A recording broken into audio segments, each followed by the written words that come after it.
রাতে মায়ের হাতে রান্না করা খাবার খুব মজা করে খেয়ে রাত 10টা বাজে ঘুমিয়ে পড়লাম। সকাল হয়ে গেল, ঘুম থেকে উঠলাম না। আরামে ঘুমাবো বলে মাও ডাকলো না। দুপুর হয়ে গেল, ঘুম থেকে উঠলাম না। এবার মা অনেক ডাকলো, উঠলাম না।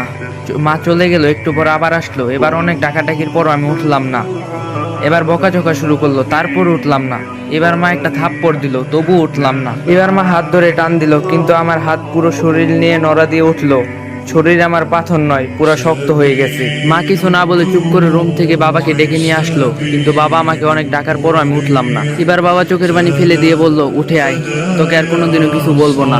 যেভাবে করে থাকতে চাস ওভাবেই থাকিস, তবু উঠে আয়। তোকে আজকে আমি ল্যাপটপ কিনে দেব। আমি অবাক হয়ে দেখছি বাবা এত করুণা করে আমাকে কোনোদিনও বলে নাই, অথচ আজ বলছে।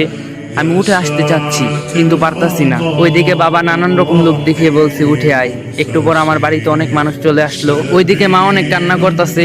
মাকে কেউ সান্ত্বনা দিচ্ছে, কেউ বাবাকে, কেউ ভাইকে, কেউ বোনকে নানান রকম কথা বলে বোঝাচ্ছে। একটু পর কয়েকজন এসে আমাকে খুব যত্ন করে বিছানা থেকে নামিয়ে লোহার শক্ত খাটিয়ায় শুয়ে দিল। আমি কাঁদতাছি আর বলতাছি, পেটে খুব ব্যথা লাগছে, নামাও এখান থেকে আমাকে।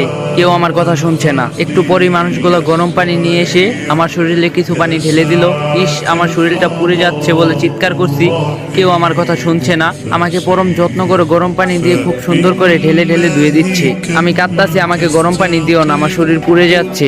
ডলা দিও না, আমার খুব ব্যথা লাগছে।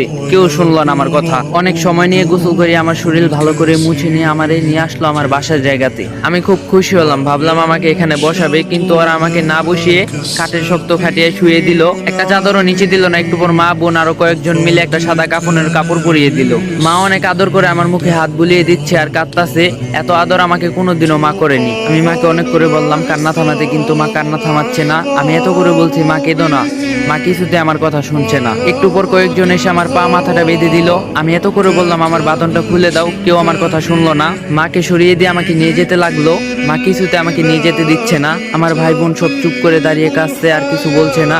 কত করে বলছি ডিস্টার্ব করিস না, আমাকে একজনও শুনলো না। কেঁদে চলছে। একটু বেশি ঘুমালে বাবা বকা দিত, কিন্তু এখন চুপ করে দাঁড়িয়ে চোখের পানি মুছতাছে। আর একটা বকাও দিল না আমাকে। মাকে জোর করে সরিয়ে দিল কয়েকজন, আমাকে নিয়ে অনেক মানুষের সামনে শুয়ে দিল একটা ছায়া। তারপর জানাজা পড়ালো। আমার জানাজা শেষ নিয়ে গেল। আমাকে একটু দূরে একটা মাটির গর্তে রেখে আসলো। বাবা আর ভাই দুজনে মিলে মাটির গর্তে নেমে আমাকে কোলে করে তুলে নিয়ে মাটির গর্তে শুয়ে দিল। একটা বালিশ চাদর কিছুই দিল না, একটা লাইটও দিল না। আমার পা আর মাথার কাছের বাঁধনগুলো খুলে দিল। আমার উপর খুব তাড়াহুড়ো করে কিছু কাঁচা বাঁশ দিয়ে ঢেকে দিল। তার উপর কি কি দিল আমি কিছুই দেখতে পারছি না। যতই সময় যাচ্ছে মাটির গর্তে অন্ধকার নেমে যাচ্ছে। আমি চিৎকার করছি আর বলছি, আমাকে এখান থেকে বের করো, আমার খুব ভয় করছে। কিছুই দেখতে পারছি না। একটু পরে আমার উপর মাটি